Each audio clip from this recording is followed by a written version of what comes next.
আশা করি আপনারা সবাই ভালো আছেন। আমি কিন্তু এই জায়গাটা দেখাচ্ছি খুলনা সোনাডাঙ্গা আবাসিক এলাকা বলেন, এরিয়া বলেন, এইটা এটা খুলনা সোনাডাঙ্গা নতুন আবাসিক এলাকা।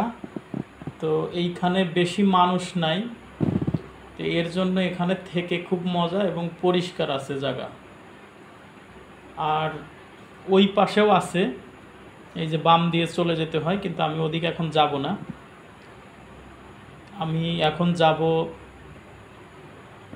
খুলনা সোনাডাঙ্গা বাস স্ট্যান্ড থেকে তারপরে যাব আমি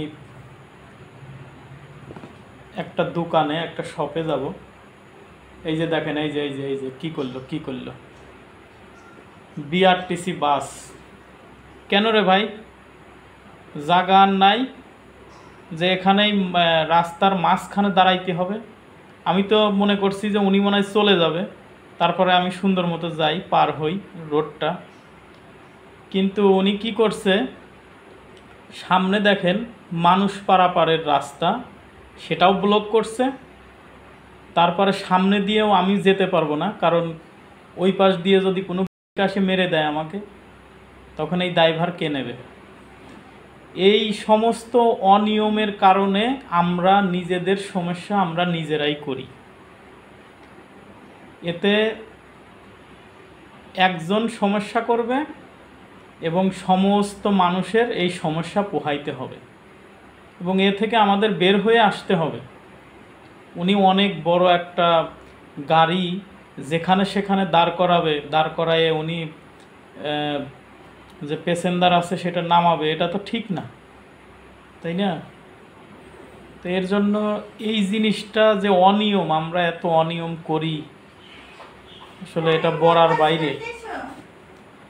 আর দর্শক, এই রাস্তা কিন্তু খুলনা সোনাডাঙ্গা হাফিজনগর, এই যে দেখতেছেন হাফিজনগর দিয়ে আমি যাচ্ছি। এবং খুলনা আমার কাছে খুবই ভালো লাগে, সুন্দর গাছগাছালি আছে, সুন্দর ন্যাচারাল বিউটি, এবং অনেক সুন্দর সুন্দর বিল্ডিংও আছে।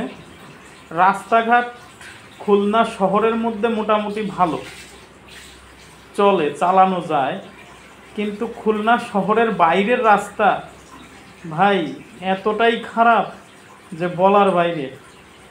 এইটা আসলে ঠিক করলে সবচাইতে ভালো হবে, খুলনা যারা থাকে বসবাস করে তাদের জন্য খুবই ভালো হবে।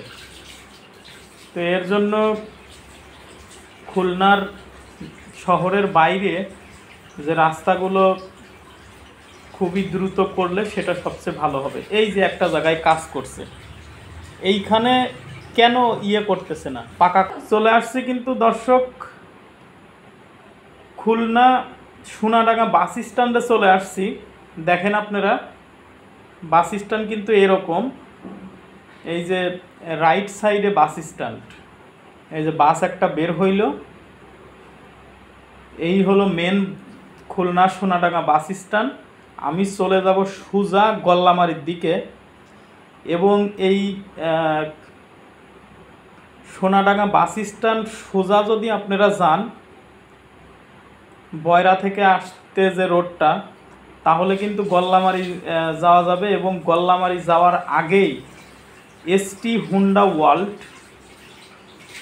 সেই হুন্ডা কোম্পানির যে শোরুম, সেটাও কিন্তু আপনারা পেয়ে যাবেন। আপনাদের আজকে আমি হুন্ডা কোম্পানির শোরুমে এসটি হুন্ডা ওয়ার্ল্ডে নিয়ে যাব না, আজকে আমি ওখানে যাব না। আজকে যাব আমি অন্য আর একটা জায়গায়, যেখানে আপনাদের যদি কোনো বাইকের সমস্যা হয় সেখানে, কিংবা ওয়াশ করতে চান, কিংবা পুরাতন গাড়ি আপনারা মোটরসাইকেল কিনতে চান, তাহলে কিন্তু সেই ক্ষেত্রে আপনারা কিনতে পারবেন। আর আমি পার্সোনালভাবে আপনাদের অনুরোধ করব, আপনারা যারা মোটরসাইকেল রাইডার আছেন তারা একটু আস্তে চালাবেন এবং নিয়ম শৃঙ্খলা বজায় রেখে চালাবেন।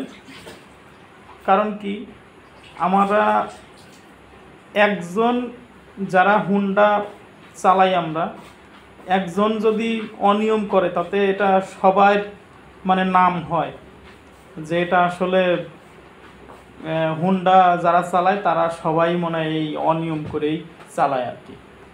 আমি আসলে মোটেও পছন্দ করি না, তারপরে অনেক সময় যদি ভুল হয়ে যায়, নিজে ইচ্ছাকৃতভাবে করি না, যদি ভুল হয়ে যায়, দেখেন আমি কিন্তু ওই পাশ দিয়ে ঘুরে আবার আসছি, কারণ আমি প্রথম আসলাম এই দোকানে, এই বাইকওয়ালা শোরুমে, এর জন্য আর কি আমি ঘুরে আসলাম। আমি কিন্তু চাইলে ওই পাশ দিয়ে ব্যাক আসতে পারতাম।